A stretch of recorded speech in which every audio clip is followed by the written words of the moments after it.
شاید باورتون نشه رکورد کوچکترین نژاد دنیا دست این نژاده، نژاد شیواوا.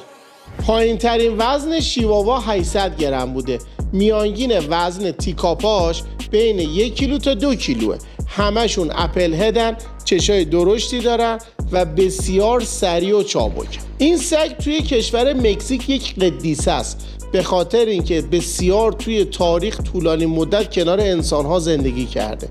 چون خیلی کوچولو و بامزه بود و جیبی بود، خیلی از خانوم‌ها در دنیا و ثروتمندان بسیاری از دنیا تصمیم گرفتن این نژاد خیلی کوچولو و بامزه رو تو خونه‌هاشون داشته باشن. درسته گفتیم 800 گرمه، کوچکترین نژاد دنیاست، اما خیلی شجاعه.